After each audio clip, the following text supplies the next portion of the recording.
Welcome to Inspired Artist Podcast with me, Porter Singer.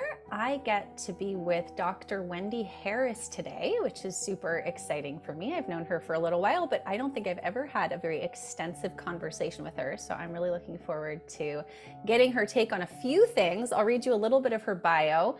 Dr. Wendy Harris is a founding facilitator for Gabor Maté's Compassionate Inquiry program and leads groups from around the world through his year-long training. She is a Level II IKYTA certified teacher of Kundalini Yoga and Meditation. That's how we know each other. An international trainer for Beyond Addiction, the Yogic Path to Recovery, and created and delivers the graduate level curriculum for the Addiction and Recovery Specialization at Antioch University Los Angeles, where she trains therapists. Awesome. Dr. Harris graduated with her doctorate in clinical psychology from California School of Professional Psychology at Alliant International University and published Beyond Addiction, Kundalini Yoga and Mindfulness Meditation for Recovery from Opioid Dependence in 2015.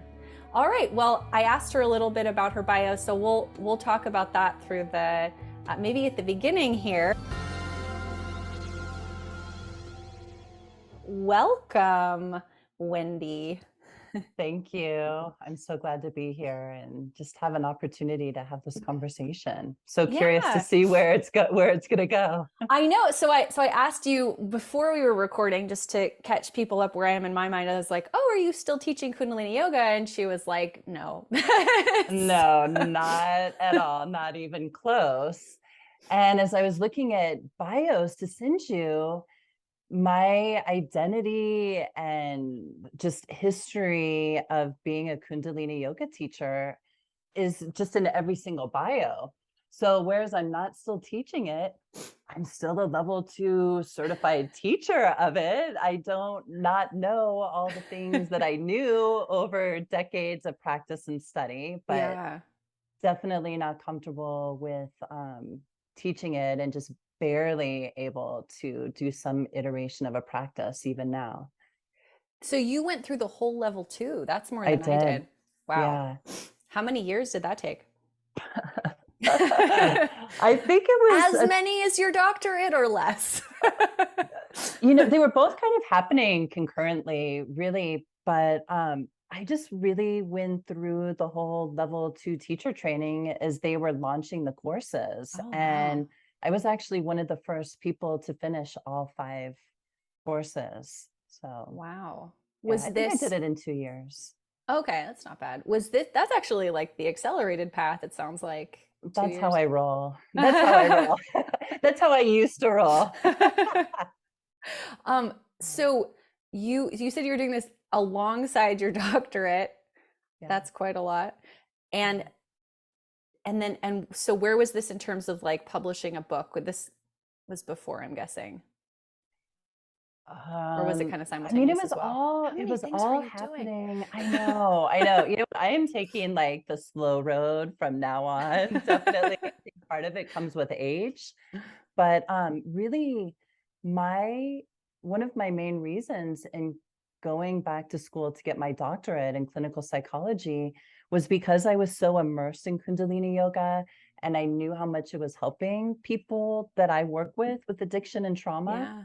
And I thought, wow, it would be so great to legitimize this seemingly esoteric practice and publish about it and really make it the focus of my studies. So, I mean, I was all the way in. Wow. All the way in. Yeah. So did you discover anything interesting while you were like in that line of pursuit? Like, was that fruitful? Yeah, I mean, what I learned is that the mindfulness research was really proving with scientific evidence and brain scans, a lot of the things that the yogis, myself included, already knew experientially. Mm-hmm. So it's like, wow, this stuff really does work, and there's proof, there's scientific evidence of it. Yeah. So I build upon a lot of the mindfulness research. Was the mindfulness research specific to Kundalini Yoga, or was that like just kind of any mindfulness practice?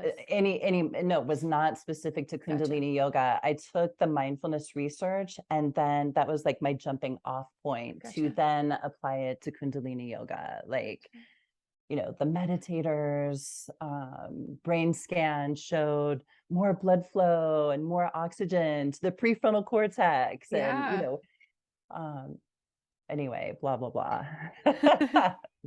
So is that part of, do you do that sort of work now? Are you using your clinical psychology degree or like mindfulness practices or something in terms of your work currently? I do. Yeah. So I have a private practice. So I've got, clients that I see, and I'll integrate mindfulness. I primarily am using Gabor Maté's compassionate inquiry approach. And then I will weave in DBT skills, dialectical behavior therapy skills. So it's a really integrated approach, but a lot of it is really rooted in mindfulness. It's really neat. Yeah. Does that mean that you're sort of talking with people and then you're also giving them like practices to use, or do you guide people through stuff, or like what does that look like? Well, what I like about dialectical behavior therapy is that it gives the client actual skills to use. And again, there's lots of research and evidence that proves that it works. But I have really steered away from any kind of Kundalini yoga and my meditations from Kundalini yoga over the last several years. But it used to look like doing a session with a client and then teaching them the basic breath series or teaching. Okay. Yeah. So I would really weave in a lot of it, or, hey, this would be a really great Kriya to use to help transmute the energy from the lower triangle into the higher centers. I mean, I had really internalized all of it and believed in it wholeheartedly. It's really interesting to me how the like the base of scientifically minded people that sort of latched on to it. Because for me, I don't think I really understood how it worked, but I did experientially feel like I had some nice experiences with it. So that was kind of my motivation. But it's interesting to hear from the people who like kind of seems like you have other kind of networks going on when something's happening, right? Like, ooh, I wonder what this is doing to, I can't even imagine like this part of my brain or this part of my body, or Yeah, exactly. So I definitely had the experiences, and then I was going about it looking then for the science to back it, to justify it. Right. Yeah. Interesting. So even though I know it works, there's just been like way too much trauma and heartbreak that, for years, even trying to get on my mat to do the practice or to listen to the mantras or do any of it, I would actually have physical pain in my body. I actually couldn't even do it. I can relate to that. Yeah. It took me a really long time to get back on doing some sort of practice. I don't practice. Well, so, and I'm curious what you think about this, because in my mind, I'm like, yeah, the practices we did were potent at times. Other times, maybe not as much, but we didn't notice. We paid more attention to the times that it was like amazing, right? And but having done other practices, or like I created my own sound practice. I call it body cello, and I'm like, this works. This like there's. Do you feel like there's kind of a little bit more flexibility now with what you would say, quote unquote, works in terms of practices? Or have you explored that much? I get on my mat and I stretch, and I find that doing certain exercises feel good. And I always physically feel good after I do some sort of stretching or yoga. But I'm not following any kind of prescribed thou shalls and thou shalt not. It's like the dogma doesn't work. And so what I've done as part of my own healing journey is found other ways of strengthening my nervous system. Like I've taken up golf, and golf is like such a great mindfulness exercise. I bought a bike. I go bike riding. I also moved to Santa Fe since the pandemic after over 20 years in LA. Yeah. And what else? Just getting out and exercising, having some sort of a, physical practice that's not so limited. Yeah. Because for years and years and years, my day started with a Kundalini yoga class. Mm-hmm. And so it was a little bit like being untethered. Like, now, what do I do? What do I do? How do I start my day? Yeah. Well, and you come at this too from like an addiction background, right? That the Kundalini yoga was helpful in some way for that, right? So that must be especially ungrounding to kind of have found something to replace something with, and then to have that kind of pulled out. Yeah, definitely. And I was using it professionally. So years ago, working in a treatment center with like chronic relapsing heroin addicts. I'm like, I can't promise you that this is going to feel better than, shooting up with heroin, but it's sustainable and it's not going to kill you. And then I would teach a pranayama, and my clients were like, oh my gosh, this is amazing. This is the best I've felt without drugs. Yeah. It's interesting. I met actually somebody who came from a similar background, where he like replaced, I don't know what he was using, but like really latched onto breath work. And I noticed in him like this kind of addictive tendency towards the breath work. I mean, it was like, now I can't do without the breath work. Like he's doing it like 10 times a day, like, and granted, it's not bad for you. So like, live and let live. But it's interesting to me how, like, I mean, I see that with myself too. Like, I think we all kind of have addictive personalities in one way or another, where you find something you like and you're like, oh, like more. Yeah. Well, it's like our relationship to anything. It can be healthy, and it can also turn the corner and become an addiction. Yeah. So whether it's, food, our practice, our yoga practice, exercise, not just drugs and alcohol. Totally. Yeah. So do you work with people in that way now, or is it just anybody that wants to come see you? Not so much. The majority of the clients that I have, they come to me through, I mean, dare I say, the Gabor Maté pipeline, because I'm one of the founding facilitators for CI, and we're all of us are listed on the website, and because he's a pretty big deal these days, people go to his website and they're looking for people trained in his approach. So I get probably close to 5, I would say an average of 5 emails a week coming from folks around the world that want to work with me. And sometimes it's addiction, sometimes it's trauma, it could be depression, anxiety, relationship problems. So any number of. So you're doing remote as well as in person, or only remote? Yeah. Oh, nice. Yeah. And even, well, partly because everyone's international, it's this global, kind of this global pipeline. But even after I moved to Santa Fe and I bought a lot that's commercially zoned, and other folks here have therapy offices, and I thought, wow, I could totally start seeing people in my home office. And then word got out that I was in Santa Fe, and I was getting a lot of inquiries. And I just thought, I really value my privacy. I don't really want anyone in my space, and I want to be able to go out in a smaller town and not run into my clients or my clients' kids. So I don't know. I really kind of have taken to Zoom and the convenience of working from home.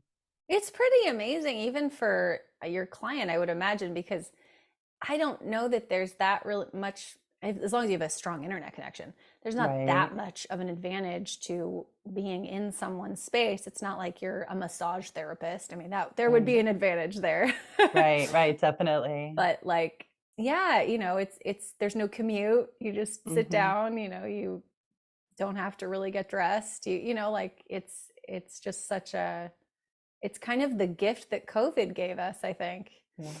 That everybody was like, this is a modality we could have been using all along, or, could continue to. Yeah, it's true. And, pre-pandemic, I was already working over Zoom, the Beyond Addiction program, which is a Kundalini Yoga based program for recovery from addiction. That was part of what I based my dissertation on. And so I've been an international trainer for that program.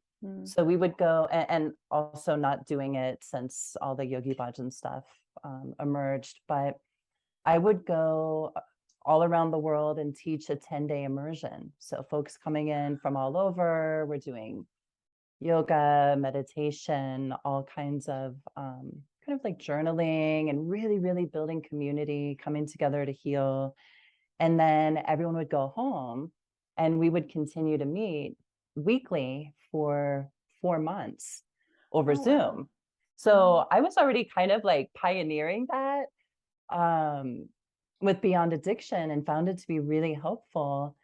And even some of my colleagues at Antioch are like, wait a minute, how can you be in LA teaching, but you're actually in Canada doing this thing? So I would teach Beyond Addiction during the day, and then teach my grad students over Zoom in the evening. Wow.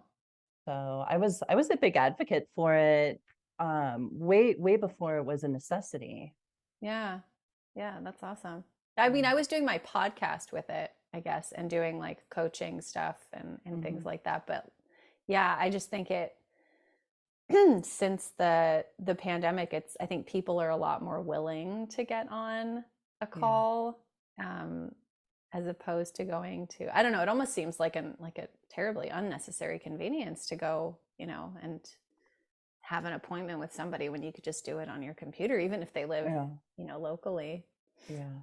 I had a private practice in an office in the West Side in LA, and I was doing this group, and I think there were about 8 people in the group. And one day a woman said, I'm not going to be able to make it. I'm going to be in San Diego or something. And I'm like, well, do you want to Zoom in? She's like, sure. So someone set up their laptop. She Zoomed in.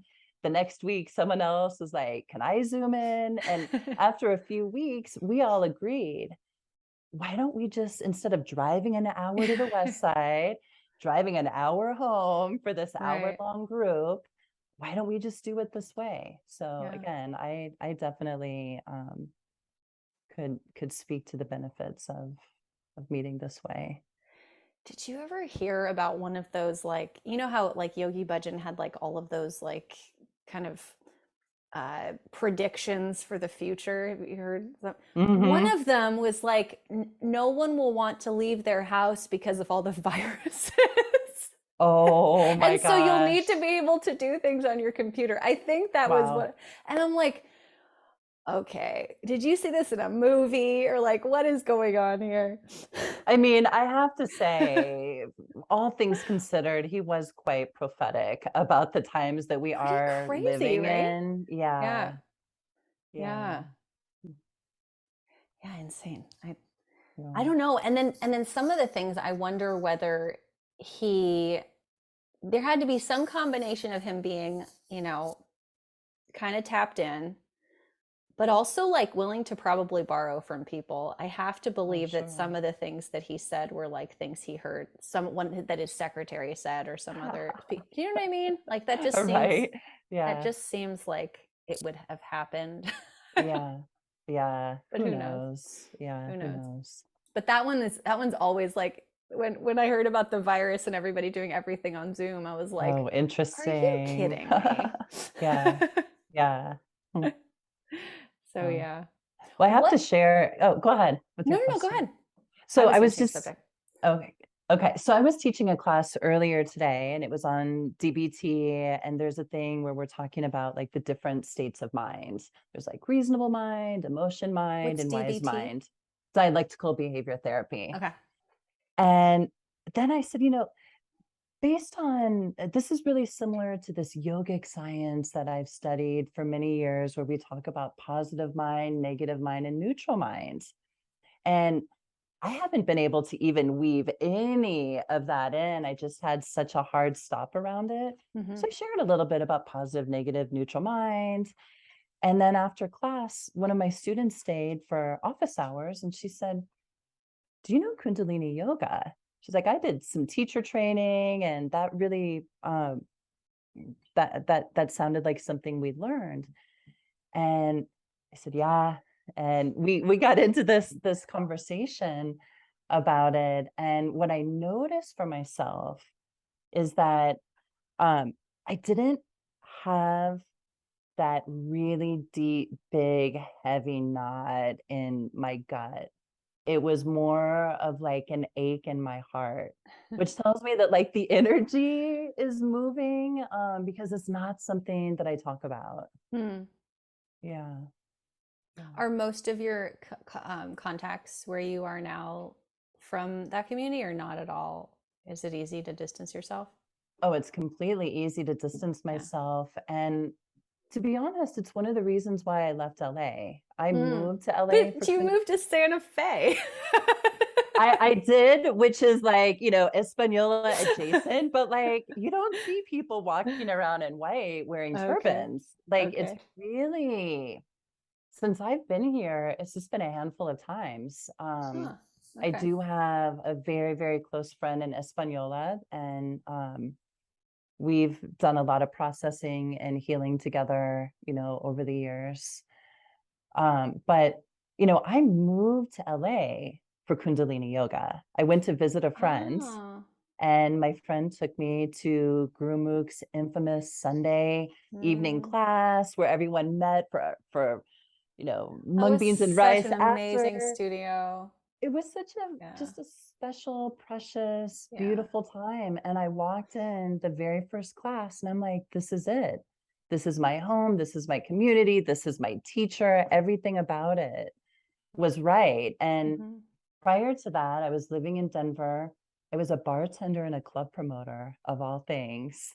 And I had said to my friends, if I'm still doing this when I turn 30, someone shoot me. It was like my way of keeping a really out of control lifestyle somewhat in check. And I came to visit a friend in LA and I was like, oh my gosh, this is amazing. And it's by the ocean. I had no idea. And LA at that time with the yoga scene before, like Yoga Works bought things up and it became so Mm-hmm. corporate and it was so beautiful. The vegetarian restaurants and the little places to go for tea. And um, What next year thing was this when you that first went? was 2000. It was Oh, 2000. wow. Okay. Yeah. And so next thing you know, I'm taking a trip to India with Gurmukh. I remember her saying there's only two things to put on your credit card ever. One is teacher training and one is the trip to India. Well, Doesn't that she just neatly fit? combined them into one Yeah. purchase, though. Yeah. So of course I charged them both. And next thing you know, I'm on a trip to India, which had been a dream of mine. And I just went all the way in, teacher training and the level twos and Yeah. all of it. Yeah. Yeah. You know what I always found interesting about the LA scene versus like other Kundalini yoga scenes that I was part of or witnessed is just how low the ratio, or I don't know how to say this, how low the percentage of people who became Sikh were. Like Mhm. Gurmukh and all those LA teachers, they had a lot of people who just did the yoga. They Yeah, that didn't was me. like, yeah, they Yeah. didn't go like all in. But if Yeah. you went to other communities, it was a lot more, it just that seemed that way to me anyway. I don't know if that was Oh, your I think impression. that's really accurate. Really accurate. And I was always really clear that I'm not a Sikh, I'm a Kundalini yogi. Yeah. Yeah. But then there was that small percentage of people that took on the religion as well as the yoga practice and lifestyle. Yeah. Yeah. Yeah. And then there's the whole like faction of people that I think it's mostly LA based that are still like, how did you even or bust? And, nothing Yeah. ever happened. Oh, I know. I know. Which is like a whole other fascinating thing to me. But Yeah. yeah, Gurmukh goes to Tulum a lot. So I actually ran into, well, I saw her. I couldn't. I couldn't. I was Yeah. just like, I didn't even see her. My partner did, and he was Mm. like, "Oh, she's here." Mm. That I don't know if he knew who she was, but Mm. because I extracted myself from my Phoenix community and Mm. am with somebody who's never done a yoga class in his life. Yeah. So that's been interesting, but sharing with him kind of what Mm. the things that I believed and we've watched Yeah. a lot of cult documentaries together. Yeah. Those have been eye-opening, huh? I was like, Yeah. wait a minute, I was in a cult and I didn't even know it. Yeah. Do you Yeah. feel like you were as just a yogi? Like, do you feel like part of that was cult like for you? I think so. Yeah, Yeah, I think so. I can I see don't really that. know. I Yeah. don't really know how much more to say about it other than realizing that there was a lot about it that would check the boxes of like, Mhm. yeah, this is a cult. Hmm. I don't have any of them top of mind because, honestly, I try to compartmentalize. I actually do compartmentalize a lot of it Yeah. because it's just too painful. But I think when you bring up Gurmukh, one of the most probably traumatizing parts of this was loss of community Mm-hmm. because it was what grounded me and the foundation of my practice or of just like my daily life.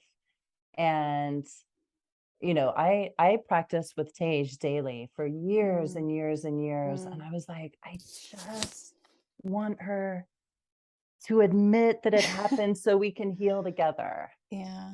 That's what I wanted, and instead, my perception was that she was really kind of doubling down at a time that was really sensitive with, like, Yeah. the master says quotes and, like, the extra big, big picture of him, like, behind her, or Yeah. beside her, and, I was like, "Gosh, I just wish that we could all just heal together instead of denying it or, all the other things that have taken place or, Yeah. to spiritually bypass it to be all good. And wouldn't it just feel better to just stay in the joy? But that didn't feel like it would have a lot of integrity or be very authentic for me either. Yeah. Yeah. Yeah, I was talking to Guru Nishan about that on the phone a couple years ago, and we were both like, "Gosh, wouldn't it be nice if you could just be that Mm-hmm. kind of person and just be like, oh well, you know?" Yeah. Yeah. I don't know to what extent there's like just not, any kind of interest in knowing, or whether it it's like it does really hurt, but they're ignoring it. I Mm, really can't say from the outside mm, like what's actually going on there. mm. Well, what I imagine, because I've given this a lot of thought, is that, especially the first generation, if everything that you built your entire life upon you found out that it was built on lies created by a sociopath, a narcissist, fill in the blank. Like, what would that mean? It would be such a devastating blow. Um, so that's how I've been able to have a tremendous amount of compassion for people that just literally could not even cognitively allow themselves to entertain the possibility. It would be Yeah. such, you know, it would just destroy if your entire purpose is built on being the keeper of the archives and keeping the teachings of, like what would that do? Right. And then the other I guess position I have on it is like I'm so aware of the privilege that I have around this that I always had multiple revenue streams. Thank you, Yogi Bhajan, for the teaching to always have a triple backup, because that's one that I internal have a triple backup. So, Mm. my Oh, I don't work. know about that. Is that something he said? Yeah. What was Always that? have a backup plan and have a backup plan to the backup Oh, okay. plan. And that worked for me. So Mm, even now it's like I've got my university salary with benefits, I have my private practice, and I have my work with Gabor. mm, And so when all of this happened, it did not affect my livelihood. So I had the luxury of saying, like, oh, I don't have to really quickly pivot and rebrand myself. I don't like, with the Beyond Addiction program, Satnam was very responsive and, went to the 500-page plus manual and removed his name and all of his quotes. And mm, there's more than enough to replace mm. with. Um, but I had also the privilege of, like, you know what, I'm gonna walk away from this. I'm not feeling aligned, even Mm-hmm. though, like, 2020, I was supposed to be teaching the program in, like, Canada, Switzerland, Hawaii, Bali, India, and I think I'm forgetting one. Oh my God. So I mean, I was like doing it at that level, but at the same time, I was like, and I can just take a step back and really feel into what feels right for me, Yeah. what feels Yeah. authentic for me. Um, Yeah. That's a lot. That has to be a lot of it for a lot of people too, because and and I don't think that it should be, whoever, whatever teacher, insert their name here, like their responsibility to give up their entire livelihood right, because they just exactly, found out that, exactly. that's really sad. Yeah, And it must be very difficult to continue knowing now what you know. And so yeah, it's very, yeah. very Yeah, so I've convoluted. looked at it from a lot of different angles to have, like, compassion and understanding, and to really not judge every single person for how Mm-hmm. they landed or are landing, or, processing all of this. Mm-hmm. I can just say for myself, it's been, like, incredibly difficult around the loss of community, especially. Well, and it happened simultaneously with like the worldwide loss of community too. Yeah, So it was yeah, really amplified. yeah. Yeah, so it's like, what's COVID, and, being in a global pandemic, and what's happening with Yeah. Kundalini Yoga. Yeah. Yeah. Coupled with, like, the intensity of the work that I've been doing, working in addiction and trauma, which also has been amplified, Oh, right? And oh, so, of like, the daily course. practice, that was like my medicine and way of sustaining myself, Mm-hmm. also just kind of disappeared. Mm, Yeah. yeah. So Yeah. creating that great space for golfing, riding my bike, and snowboarding. I love that you golf. Yeah, I know. That's so cool. Yeah, people think it's such a trip, but try it, and you might get it. Yeah. It has a very, I think golf to me has sort of an alluring kind of quality about it. Like it does seem like a very peaceful thing. The people who are doing it seem to enjoy each other. Enjoy it. It seems just like, I don't know, just how people must feel about going to a yoga class for the first time. It's like, do I really belong there? Can I really Mm. picture myself Mhm. in that outfit or Yeah. whatever? That's funny. I was like, I'm not getting the outfits until I know what I'm doing, because then there's, like, an expectation that I should be, like, golfing because I look like it. Yeah. So are you good? I have to say, I'm actually really good. And it's the way I do anything. I started taking lessons with the Mm, pro, like, every week, and I was playing like 3 times a week, because it was really my only social interaction. mm, Because I moved to Santa Fe during the pandemic, where mm, everything was shut down. It was a total mm, ghost town. So that mm. was, yeah, it was like my social social connection too. That's nice. Yeah. Yeah. The ladies on the golf league. I was like, I need to meet people that are warm and welcoming. And I had no idea I would end up I joined the ladies golf league. I joined the league. I was like, oh my gosh, this is so nice. Is that like a competitive thing? Like, do you guys play tournaments and stuff? Oh my gosh, we have tournaments all the time. Yes. Yeah, it's super sweet. I'm so grateful for it. Yeah. I lose my ball and I'm like, no problem. I'm like, no, we saw you just opened a package. That's a new ball. I'm like, it's okay. It's okay. I don't want to hold people up. No, we'll help you look. So they're like in the bushes and in the tall grass. And it's like an adult version of an Easter egg hunt. I'm like, I found it. I'm like, at the rate I'm going, I'm going to lose a lot of balls. They're like, yeah, and it's going to be really expensive. So let's help you find it. I know, so sweet. Yeah. Yeah. Are But no, I balls got it. I expensive? got really Is that a thing? I think maybe like $3 a piece. Oh, okay. I mean, if you're really good, you can play 18 holes or more, even with the same ball. Yeah. Yeah.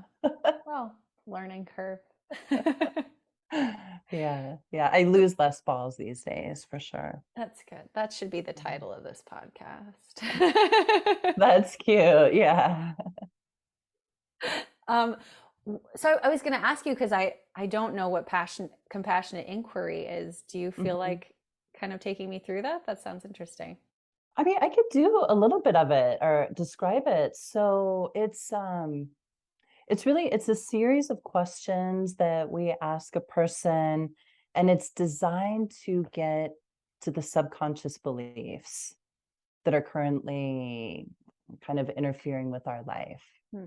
So it's a really integrated approach that can be very somatic, like going into the body, using the body as like a gateway or a portal to the traumas that are stored in the body.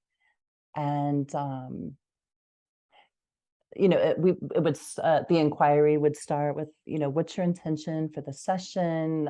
Is there a current trigger, something that's recently come up that you'd like to explore? So then the person would talk about a little bit of the story, and we bring the person into the body. Where are you feeling that in your body? What does it feel like? And is this a familiar feeling? And then when was the first time you felt this way? And, oftentimes a person will get back to like age 5 or something, like, whoa, I haven't thought about this for a really long time. And then it's exploring, what was going on at the age of 5, and what was it that you needed then? And, what would a child in that situation make that mean? What would they come to believe about themselves and the world? And then we start to form kind of identities and the way we see the world and ourselves based on those earliest childhood traumas. And then it's kind of like, what would that child need now? And so we also can integrate some IFS, internalized family system, or internals.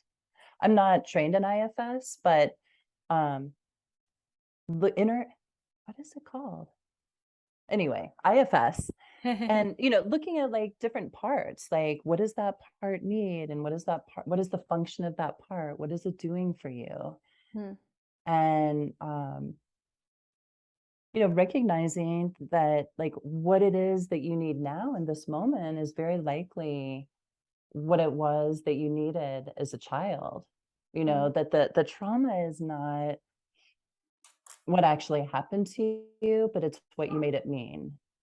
So an example could be like a kid who got bullied at school and comes home and there's no one to tell. And so what does that kid make it mean about themselves, right? Like, nobody cares about me, I don't matter, there's no one to talk to. So the therapeutic experience can start to be like a corrective emotional experience, because it's like, well, I'm here with you now. The value of presence and attunement. So that's part of it. And it's also based on this idea that even though we're not responsible for what happened to us, it is our responsibility now as adults to heal, right? To take responsibility. And what does that look like? And it includes taking action, whether it's, seeing a therapist or, well, we'll just leave it at seeing a therapist for simplicity's sake. And a lot of this is built on the idea that as that we all need connection.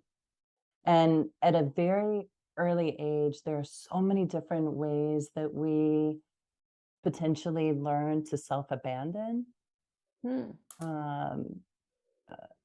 because we need connection. So, the authentic self has needs and wants, but it's a child might learn, what do I need to do in this situation to get love, to have connection? Oh, I have to be the good girl. Oh, I don't get to ask for what I need. I have to be quiet. I have to go along to get along, right? And so those beliefs take root really, really, really early on. And so ultimately where we're heading is like, oh, I get to be authentic, set healthy boundaries, ask for what I want, say no. And it's not at the loss of connection. Kind of like you get to have your cake and eat it too. I get to be authentic and have connection. So that's kind of the essence of CI. It's a way of bringing the person back to the original kind of core woundings and doing repairs around that so that you potentially can set yourself free and in the moment recognize like, oh, I'm being triggered in this moment. But it's really not about what's happening here now. It's the unhealed, unresolved trauma that just got activated inside of me. Do you feel like the healing begins to occur when that awareness is formed, or is there some other, is there another step that somebody needs to take, or is the awareness generally enough? What do you feel about that? I mean, I think the first step is the awareness. And it's also important, the connection, that the person is not alone with the awareness, that there's someone there that can take them through the entire process. I have a client who, I do psychedelic integration work with folks from time to time. I knew that was the other thing you were going to say. Yes. Really? How did you know? Because you almost said it, didn't you? Didn't you almost say it? Oh, okay. I don't know. I don't know if I did. I didn't think I did, but people, partly because of my affiliation with Gabor, and whatever. So people will come to me to do integration work. So they've gone with the jungle, they've had ayahuasca, they're working with mushrooms, and they don't know what to do with it when they get home. So I do integration work, because I think that's where there's a lot of there's a lack of integrity and ethics. People are so desperate for healing. They're paying the big bucks going to these retreat centers, and then they come back and they can't integrate it. So to your question, is it enough to have the awareness? No, you can be aware and have all these insights, but how do you integrate it? What do you make it mean? So this client, a new client, a couple of days ago, he was like, yeah, my buddy gave me 4 grams of mushrooms and put on like some meditation music. And how was that? He's like, I don't know what to do with it. He's like, this happened and that happened. And I started writing a letter to my ex-wife, and I started, texting my older daughter. And I'm like, did you send the text? And I'm like, oh, terrible idea, So no, the awareness is like so not enough. It's like, how do you integrate it? What do you make it mean? And like, those are kind of like the type of matters that you don't want to go at alone, because you're often still looking through the same lens that got you there in the first place. So you can get really stuck. It also sounds like that person could have benefited from a little bit of intention setting and space. I even asked him, like, did you have an intention? He was like, no, I didn't even think about that, Yeah, you could have benefited in many ways from doing it very differently. But even in a ceremony, you've got the shaman who is, keep shaking the rattle, keeping the energy moving. And you come in and you go deep, and they're there, hopefully, ideally, to bring you out on the other side. Hmm. Which is also the way, that I would conduct the Beyond Addiction immersions. Like, you come in at your baseline and we open you and close, open, close, all the while deepening. And then we're like deep in it for a while. And then, we start to emerge, Mm-hmm. and then we integrate for 4 months. Mm-hmm. Yeah. So, I love that program, and I'm still holding space for how to do it when the time is right, because the Kundalini yoga is an important part of it, with Yeah. moving the Mm-hmm. energy as it's coming up, because so much of the trauma is stuck in the body. Like, how Yeah. do you do it? Yeah. Yeah. Oh, I thought of something and then it totally left because I was thinking, I'm like, yeah, that's why I seriously, literally, Wendy, I created my own practice because I missed all of that so much. Oh, I love And I'm that. like, you can use whatever sound you want, whatever movement you want with breath, Yeah. and you're like good to go. Yeah. you know? Yeah. I feel like so many other things would work, not because the Kundalini yoga doesn't work, but if you have some sort of Hmm. negative association with it and you don't want to Yeah. go there again. Like Yeah. you're not like all is not lost. Your Yeah. breath is powerful, sound is powerful, movement is powerful. It's all, Yeah. yeah, it's all It's like there. that. Don't throw the baby out with the bathwater, Mm-hmm. right? Yeah. I mean, one of the first kind of messages that I got with this was, that the true guru is within, right? Like, the days of, the teacher up on the pedestal, and the guru worship, which is, like a cult, Mm-hmm. characteristic. Like, those days are over.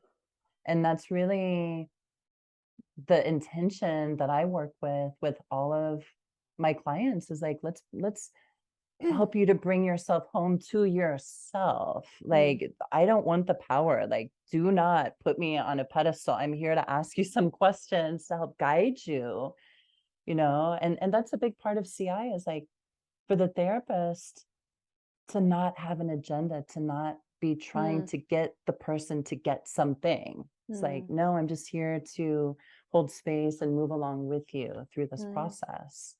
And Gabor says that our goal as therapists should be to get fired by our clients as soon as possible. Mm-hmm. Yeah.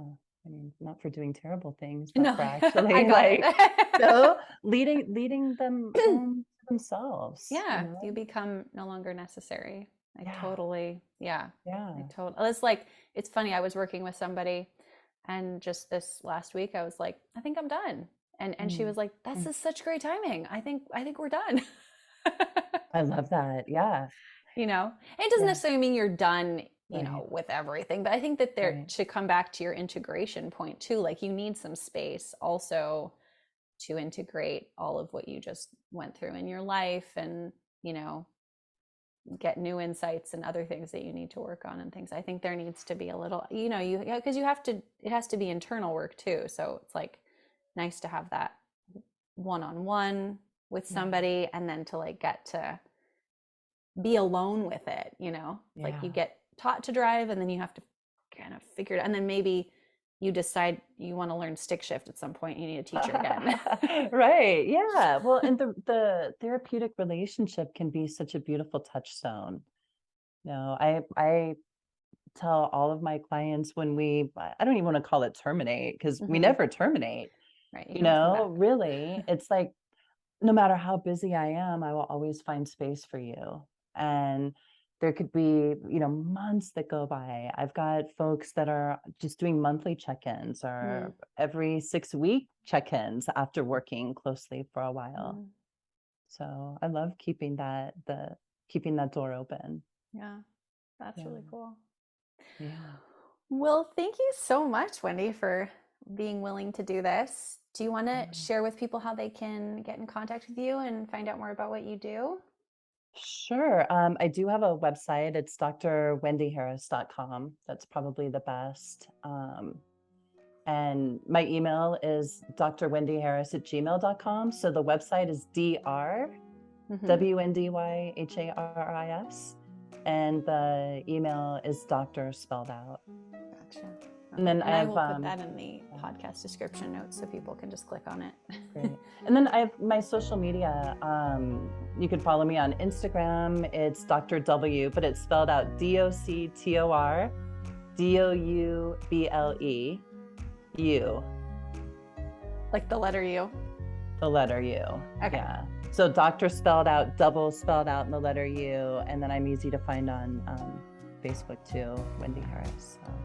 I'm easy to find because I want to be found. Like, who doesn't want to be found?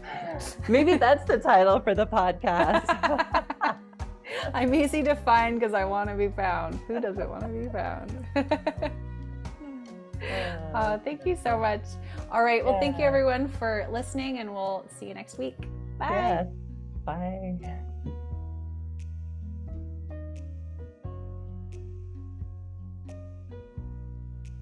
Thanks for tuning in. Please remember to like, share, subscribe, whatever your podcast platform offers you as a way of letting the algorithms know that you are enjoying these podcast episodes. Really helps. And if you would like to stay in touch with me, Porter, you can do so at portersinger.com. Sign up for my mailing list, get a free download. See you in the next episode and have an inspired day. Bye.